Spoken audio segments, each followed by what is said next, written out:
Welcome to Abide in Liberty, a podcast empowering patriots everywhere to re-enthrone faith, family, and freedom as the bedrock pillars of liberty in education, our communities, and our nation. Hello, everyone, and welcome back for another episode of Abide in Liberty. Today, before jumping into the main topic that I'm going to cover for this week, as well as possibly for the next couple weeks here, I want to just address something that I came across in the news today. And I don't have the details exactly, but the idea and the perspective that was shared is kind of what I want to focus on. Apparently, somewhere in the Midwest, one of the states out there, there was a law that was trying to be passed to further restrict the availability of abortion on demand in one of these states. And this was a state that you would think that there would be enough Republican support in order to pass, and it got shut down. And so what's been going around, or at least what is reportedly going around, is the notion that kind of first showed its head during the 2022 election. And that notion is that the issue of abortion and of a pro-life position is an unpopular and an untenable position for Republicans to take in the upcoming election, that if you touch abortion, it's going to go badly. And the idea there, what spawned that idea, is Roe versus Wade was overturned, and shortly thereafter, the Republicans got demolished in what everyone thought was going to be a landslide victory. And so the conclusion that was drawn from that is that somehow talking about being against killing babies in order to escape personal accountability is unpopular, and maybe the Republicans should just stay away from that. Now, first of all, I don't accept that is the issue that caused the election to go in a way different from what many people thought. I know personally, when I, in Arizona, was watching the Senate race and the debates between the incumbent Mark Kelly and the guy who was running against him, Blake Masters. Mark Kelly was the Democrat, Blake Masters was the Republican. I was listening to both of them, trying to see which of them would talk about the things that were of greatest importance. And when the issue of abortion came up, Mark Kelly kind of gave the default Democrat position, which is a pro-choice, my body, my choice. It's not our business to get involved with whether you kill your baby or not. And Blake Masters, the guy who was moderating the debate, asked Blake Masters about pro-life comments that he had made in the past, that abortion should be restricted and should only be in very rare instances.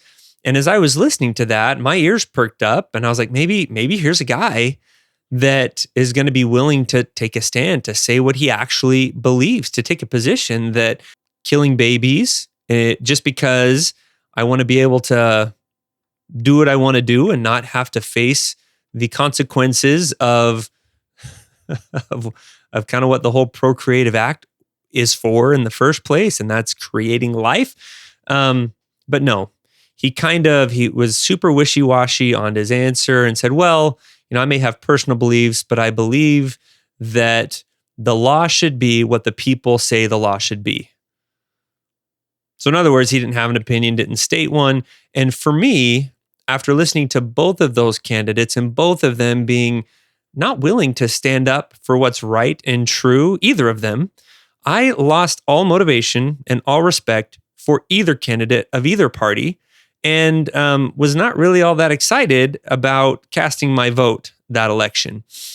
And I don't think I'm the only one that felt that way. There were a lot of wishy-washy candidates on both sides of the aisle, on the Republican as well as on the Democrat, that just kind of kept saying the same old lines and rehearsing the same old pithy sayings that have been going around in elections since the dawn of time, rather than addressing the real issues.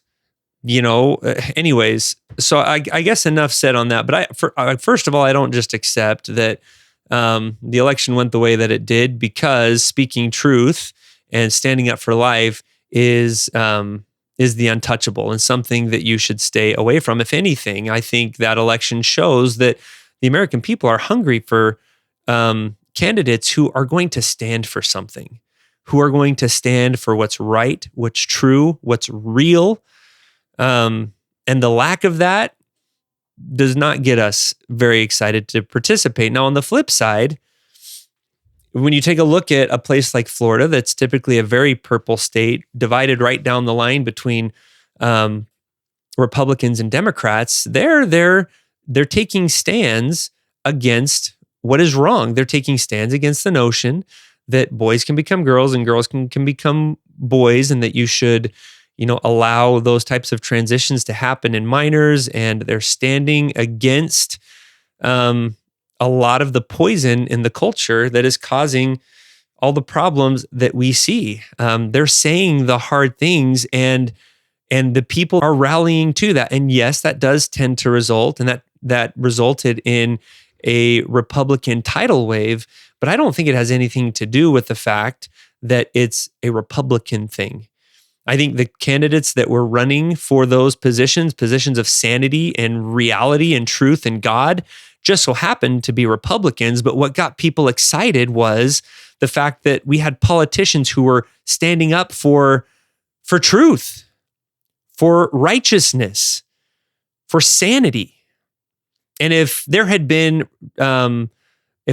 candidates on the blue side of the aisle, on the Democrat side of the aisle, that were saying those same things, I think there would have been just as much excitement. I don't think the party is really important at all. It's the truth. It's the truth. And if you so happen to be a Republican and you're speaking truth and standing for that, and if you're so happen to be a Democrat and you're speaking for truth and you're standing for that, I think you're going to have a whole lot of people who come behind you. If your message is not pro-Republican, or it's not the Democrat message, but it's a pro-American message, it's a pro-family message, it's a pro-faith message, it's a pro-right message, then you're going to have a lot of people that are just hungry for that breath of fresh air. So this just goes back to the point that, the idea that people are gathering from this is maybe if we need to, the Republicans think that their political party is what's going to save the country. And we've talked about this, my opinion. It's not a political party. The Republicans nor the Democrats are God. We need to be on Team God, and that's what's going to save the country. But there's this idea that Republicans are the only ones that can win it. They can save the country, even though they haven't proven they can do that in the past. And so we need to stay away from the sticky topics like abortion in order to win. I think that's the exact wrong answer. That's the exact wrong way to go. We need to take a stand, whoever the candidate is, for Team God and for Team Right and for Team Truth and for Team Reality. And we need to fight evil. Forget your political label. And if that means you lose, then so be it. It's far better to speak truth and not get elected than to lie through your teeth, to deny reality, and arrive in Washington, but having left your soul behind. So if you're going to lose because you're willing to stand up and protect the unborn, then so be it. It's time for people to grow a backbone and care more about what's right than caring about winning. Because at the end of the day, I hate to tell you, the winning team is the team of right. It's not the team of wrong. It's the team of truth. It's not the team of evil. And if you sacrifice your soul, your values, your character, your virtue, and everything in order to get a short-term win for a political office, then you are on the wrong team. All right, so let's get into what I really want to talk about now that I've spent 10 minutes on that. This is going to be a multi-part series. I don't know exactly how many parts it's going to be. It depends on just how long I end up talking and rambling here. But going back to the 2016 presidential campaign, when Trump started talking about we need more stuff being made in America, I completely disagreed because I had been taught differently in my Econ 101 class in college. I had learned that specialization was a good thing, that different countries, different states specializing in certain things meant that there was more prosperity. There was more, if we have more of our clothing being made in China, for example, and at lower cost, we get lower cost clothing, and that frees up our labor force to focus on things like inventing iPhones and being doctors and making medical and technological advancements that then spread throughout the world and raise everybody in the world. And we've seen that that's been true as we've been allowed to focus on those innovations that has trickled down and blessed the entire globe. But this also ignored, because we've had this kind of short period of really pretty incredible prosperity, we've kind of forgotten that sometimes things don't always work out perfectly. The bad things can happen to gum up the system. And so we've kind of been so focused on this globalization and specialization, and that it's always going to be good, that we neglected to prepare or to think about seriously anyways what would happen if something gummed up the works, like COVID, for example.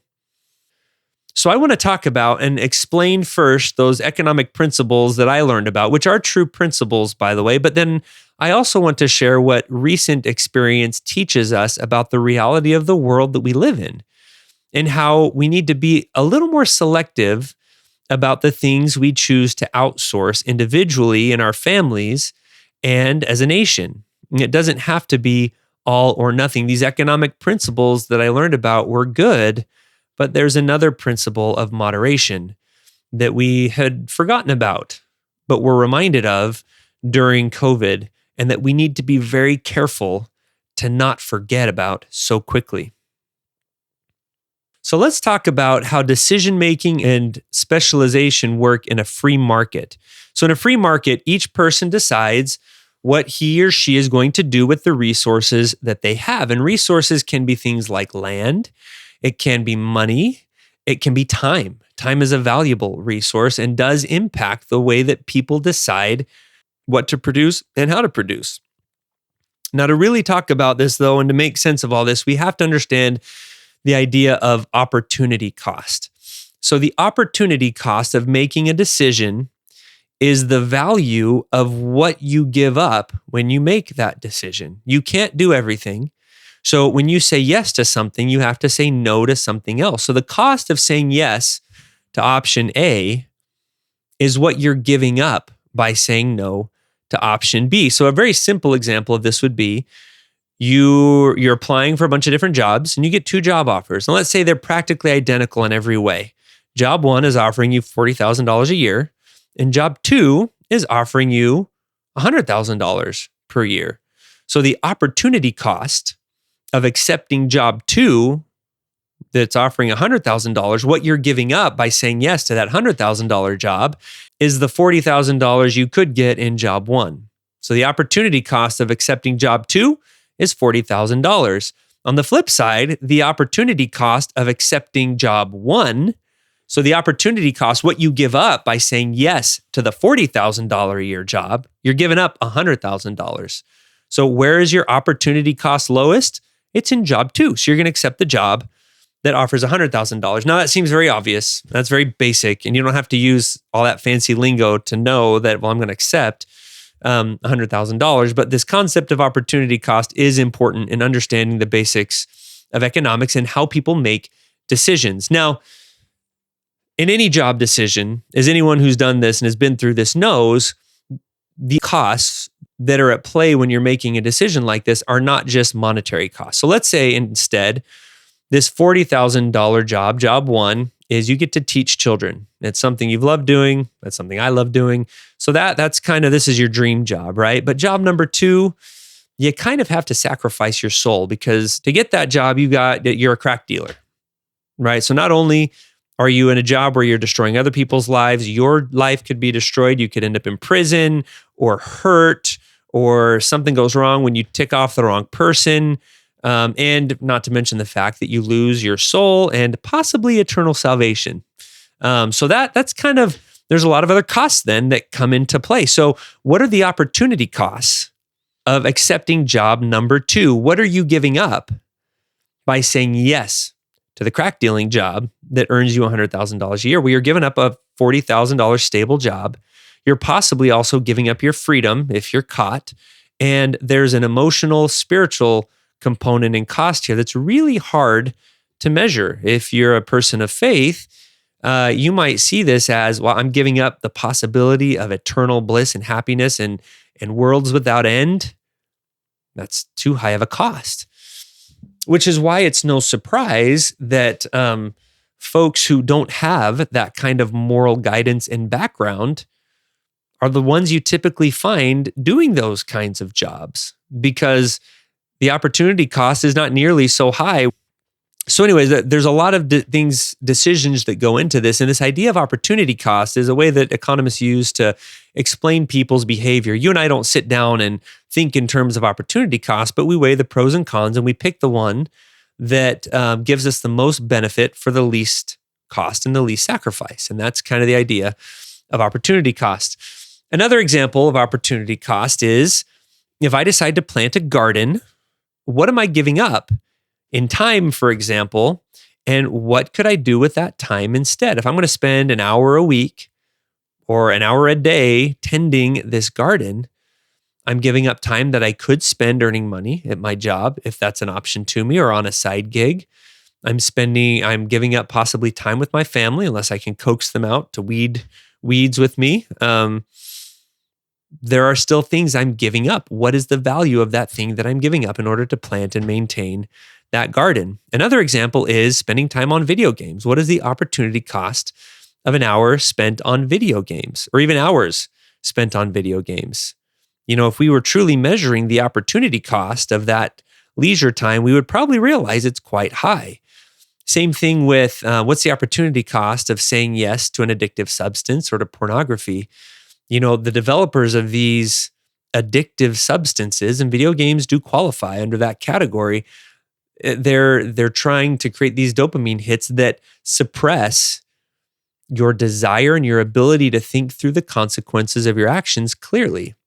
I had this experience recently. We got the kids a Nintendo Switch at the beginning of the summer, and we had very strict guidelines around how much, and I allowed myself to play this Zelda game a little bit. And there were a couple nights where I'm just going to sit down and play. But before doing that, I didn't really sit down and count the costs and think about what I had to do the next morning. So I stayed up later than I should have and ended up regretting it when I had to pay the opportunity cost of that decision, these costs that I didn't think about ahead of time, because I'd kind of gotten sucked into it.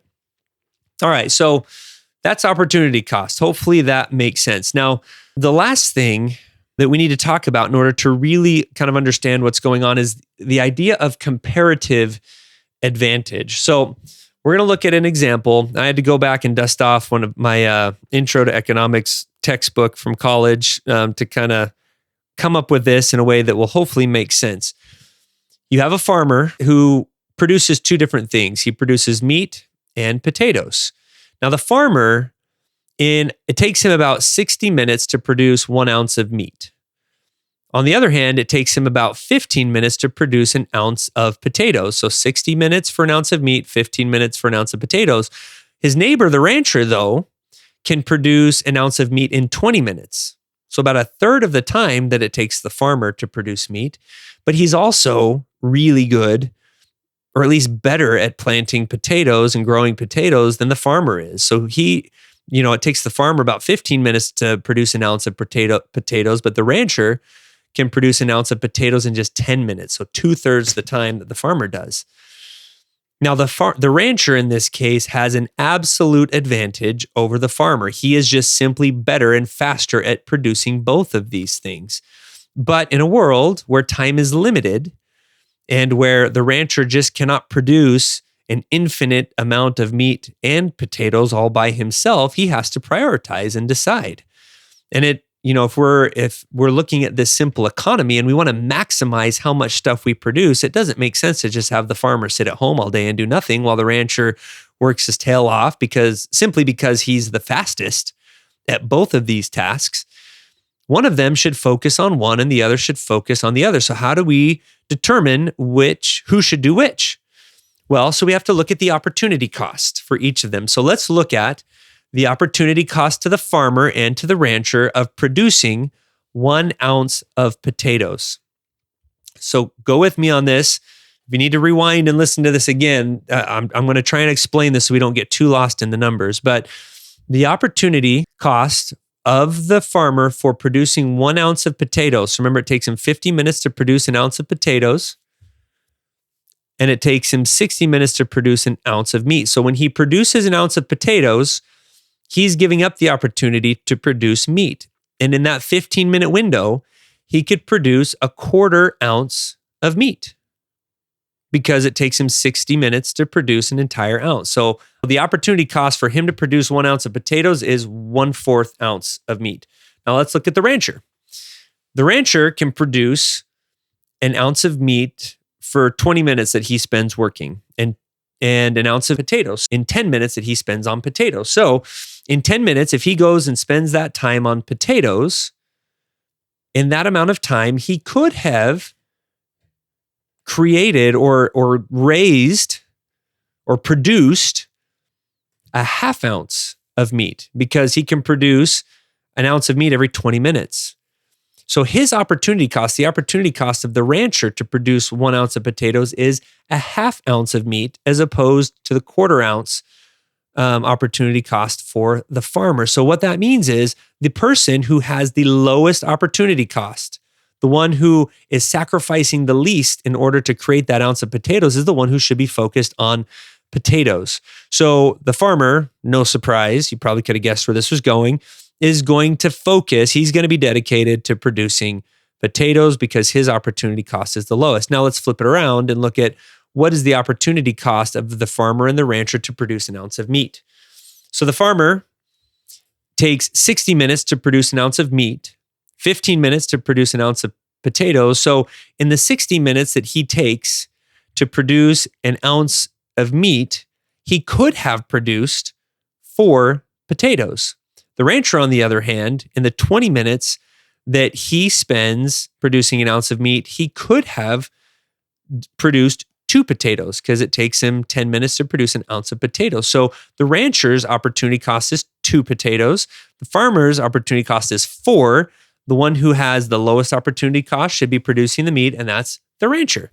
So if the farmer produces potatoes and spends 8 hours a day on that, the rancher produces meat and spends 8 hours a day on that, overall, they will have more potatoes and more meat than if they each were to focus and produce their own meat and potatoes, if they don't specialize. Hopefully all that makes sense. So although the ranch has an absolute advantage in producing both of these commodities, in meat and potatoes, the farmer has a comparative advantage in producing potatoes because his opportunity cost to do so is lower than the rancher's opportunity cost. So this idea of comparative advantage, this is the whole idea behind specialization. So let's kind of play out actually real quick before we go on to the next part, how this would look. So the farmer doesn't know what the rancher's opportunity cost is, and the rancher doesn't know what the farmer's opportunity cost is. So the rancher might approach the farmer and say, hey, I'm really good at producing meat. I see you're pretty good at producing potatoes. How about you produce this much of potatoes? I'll produce this much of meat, and we'll swap at this price, or we'll swap at this meat to potatoes exchange rate. And if that doesn't make sense, if that's not worth it to the farmer, they'll come back and they'll kind of propose a counteroffer, and they'll kind of go back and forth until they settle on something that is beneficial to both of them. And this happening over and over again, million times a day, by individual people, by millions of individual people in this country, all works together to set prices and manage how much of the different goods that we need to produce without the government being there deciding, rancher, you're going to produce this much meat, farmer, you're going to produce this many potatoes. The individual collective decisions of millions of people every single day working in their best interest to try and make the best life for them and their families results in this kind of perfect allocation of resources and time, or near perfect allocation of resources and time, without any central authority and command. And when we start to see imbalances like gasoline lines, like back in the 70s, that happens when government steps in and fixes prices and tries to regulate these things from a top-down way. And it just doesn't work. The free market's freakishly awesome. And every time we mess with it, we cause problems. And I should point out, I talked about the farmer and the rancher. It's in their self-interest to work together in this way because they both end up with more meat and potatoes. Now, self-interest is not selfishness. It's not selfish for the rancher and the farmer to come together and work a deal that benefits both of their families. Each person acting in their self-interest results in a better world and more production for everybody. So just be careful. A lot of times people will talk about, oh, that evil free market system is all about self-interest. And yeah, it is. Me trying to do the best by my family is not evil. It's good. That's what I should be doing as a father and as a husband. That's what my wife and I should be working together to do. So anyways, enough on that. All right. We're out of time. That kind of is going to wrap up our introduction of the concepts that we need to really now dive in and talk and look at the issue of specialization. So make sure and come back next week and we'll start tackling some of the problems that come about when we over-specialize globally and internationally. We'll see you next week. Thank you for listening to Abide in Liberty. Make sure you subscribe so you don't miss any future episodes and share this with friends and family. In the meantime, keep up with the show online at abideinliberty.com. Also, if you'd like to help our K-12 bless and educate more families, contact us by visiting libertyyouthacademy.org. Until next time, be on the alert, stand firm in the faith, and be strong.